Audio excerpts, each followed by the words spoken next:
Wilber Arilio Varela Fajardo, alias Jabón, nació en Roldanillo, Colombia, el 6 de noviembre de 1957. Fue uno de los jefes de seguridad de los carteles que terminaron tomando el control, bien de las organizaciones para las que trabajaban o de las nuevas que se fundaron en consecuencia de los conflictos por el control del negocio de la droga y deceso de sus cabecillas o su extradición a los Estados Unidos. Varela fue uno de los capos más poderosos que tuvo Colombia, nadie se atrevía a entrar en guerra con él, hasta que llegó Diego Montoya para cambiar eso. La personalidad de Wilber Varela. Su forma de ser era la de un hombre de campo, humilde y al que no le gustaba alardear. Eso sí, nunca le faltaba un anillo, un buen reloj en la muñeca y algunas veces una cadena de oro con un crucifijo, pero nada más. Sus modales dejaban mucho que desear y por lo general utilizaba un lenguaje grosero.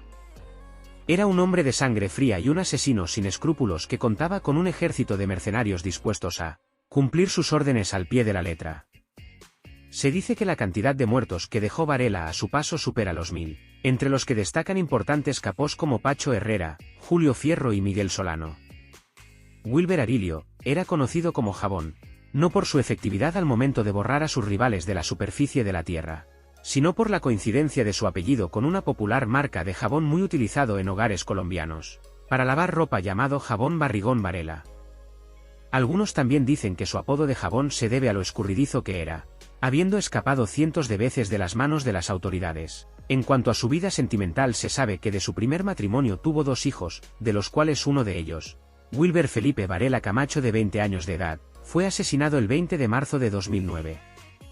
También tuvo una relación sentimental con la modelo Giovanna Guzmán, a la que conoció en un concurso de modelaje, llamado Chica Med, y con la que tuvo un hijo.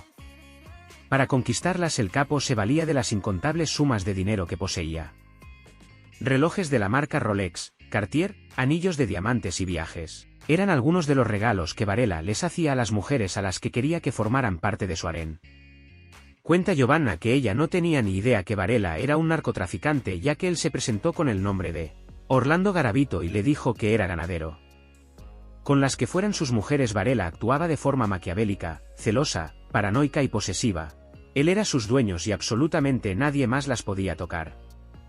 En otra oportunidad, cuando Giovanna ya había cortado todo tipo de relación con el capo y tenía una relación sentimental con otro hombre que también era modelo, Varela, haciendo gala del sanguinario hombre que era, lo mandó a matar simplemente por tener una relación con su exmujer. Entró al negocio de la producción, distribución, venta de drogas y su posterior lavado bajo la mano de Andrés López López alias Florecita, quien lo empleó en uno de sus laboratorios de producción de estupefacientes a principio de la turbulenta década de los años 90. Posteriormente consiguió un mejor empleo al entrar a formar parte de la nómina de los Rodríguez Orejuela en el cartel de Cali, ocupando un cargo multifuncional al estar encargado de la seguridad, las cobranzas, de poner fin a morosos y a todo aquel que no cooperara con las operaciones de la organización. Un problema con los hermanos Orejuela lo obligó a retirarse y pasó a formar parte de las filas de Orlando Henao Montoya en tareas de seguridad y exterminio, en las que ya tenía una exuberante experiencia. Varela continuaba con su trabajo como hombre de confianza de Henao. Sin embargo, las circunstancias inesperadas obligan al hombre a tomar responsabilidades y al capo no le quedó más remedio que asumir las riendas del cartel debido al asesinato de su mentor, también conocido como el hombre del overol, a manos de José Manuel Herrera alias el Inválido, el cual decidió asesinarlo por venganza por haber ordenado la muerte de su hermano Pacho. Fue tanto el poder que consiguió Varela que, según algunos datos, en un momento de su vida, del 100% de la cocaína que entraba a los Estados Unidos, el 70% llevaba el sello de calidad de Jabón. Wilber Varela es víctima de un atentado por parte de Pacho Herrera. El 23 de noviembre de 1997, Varela estaría a un paso de irse de este mundo cuando sicarios al servicio de Pacho Herrera atentaron contra su vida. Herrera, aprovechando que el líder máximo del cartel del norte del Valle, para ese momento Orlando Henao, se había sometido a las autoridades, atentó contra la vida de su hombre de confianza. Después del atentado, Wilber y compañía lograron capturar a 2 de los sicarios y, luego de torturarlos, estos confesaron que el atentado había sido ordenado por Pacho Herrera y un hombre llamado Juan Carlos Velasco alias Trompa de Marrano. Luego de que el hermano de Pacho asesinara a su patrón, Varela se enfureció y no descansó hasta borrar al clan Herrera, o los Pachos, como también eran conocidos, de la faz de la tierra. Wilber Varela versus los hermanos Rodríguez Orejuela. Jabón odiaba a los hermanos Rodríguez Orejuela. especialmente a Gilberto, ya que éste había dado la orden de exterminarlo debido a que Varela había matado a un hombre cercano a los hermanos durante la guerra entre el cartel de Cali y el de Medellín. Al final Henao convenció a Gilberto de no hacer nada en contra de Varela y este le perdonó la vida, pero el odio de Jabón no desapareció. ¿Cómo se inicia la guerra entre Varela y Diego Montoya? Luego de la muerte de Iván Urdinola Grajales, su viuda Lorena Henao se comunica con Miguel Solano para cobrarle un dinero que éste aparentemente le debía a su difunto marido. Solano dice que él no le debe nada a nadie, que más bien era Iván quien le debía dinero a él, pero que no se preocupe por eso, que él no necesita ese dinero. Sin saber qué hacer, Lorena se comunica con Varela para pedir su ayuda. Posteriormente Varela se comunica con Solano para cobrarle el dinero, a lo que Solano responde de la misma forma, diciendo que él no le debe nada a nadie y que no pagará nada. A partir de ese momento, Varela, sintiéndose ofendido por Miguel Solano, lo declara objetivo militar. El asesinato de su gran amigo Miguel Solano y la manera arbitraria que tenía Jabón de despojar a las víctimas de sus acciones de sus propiedades fue lo que provocó la ira de Diego Montoya alias Don Diego, y de esta forma le declaró la guerra a muerte a Varela. Wilber Varela versus Diego Montoya. La guerra entre estos dos fue una cosa de película, una guerra que dejó un saldo de aproximadamente 3.000 hombres de ambos bandos sin vida. Varela, con el apoyo del excoronel Danilo González, quería acabar de una buena vez con Montoya. La guerra continuó con más bajas por parte de ambos bandos. Varela y Montoya se dieron cuenta que era hora de apretar el acelerador, así que ambos decidieron crear un super ejército para acabar con el otro.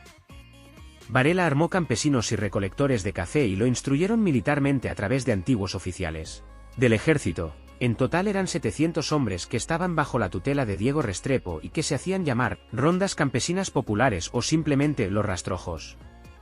Por su parte, Montoya hizo lo mismo que su enemigo, armando un total de 3.000 hombres a los que apodó Autodefensa Unidas del Valle, o como también serían conocidos, los machos.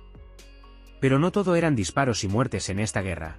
Wilber Varela, aprovechando la tecnología, mandó a crear una página web denominada www.denunciapublica.net y a través de ella denunciaba públicamente a Diego Montoya. A su vez, Montoya haría lo mismo, lanzando su página web llamada www.lapruebainminente.8m.net, donde denunciaba públicamente los crímenes cometidos por Varela. Por largo tiempo estos grupos se enfrentaron a muerte, pero sin ningún tipo de daño para los jefes principales.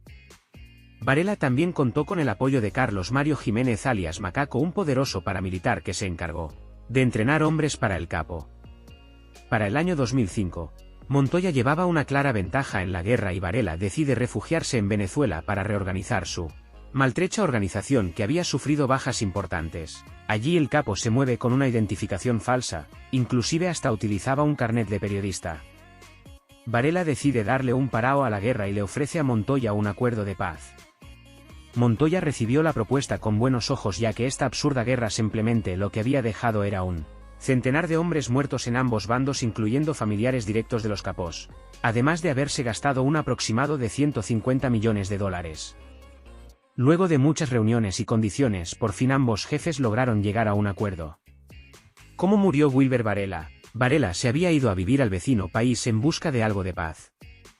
Allí decidió radicarse en la ciudad de Mérida, donde vivió la extorsión de autoridades de cuerpos de seguridad que conocían sus antecedentes y lo extorsionaban a cambio de dinero para no denunciarlo, capturarlo y entregarlo a sus homólogos de Colombia, quienes lo solicitaban activamente poniendo un precio de 5 millones de dólares a información que condujera a su captura. Y es precisamente en esa ciudad donde el capo vería su fin, ya que en un operativo montado por sus lugartenientes Javier Antonio Calle Serna alias Comba o Combatiente y Diego Pérez Henao alias Diego Rastrojo, ambos muy interesados en quedarse con sus rutas de distribución de alcaloides, fue asesinado en un complejo de cabañas de lujo el 30 de enero de 2008.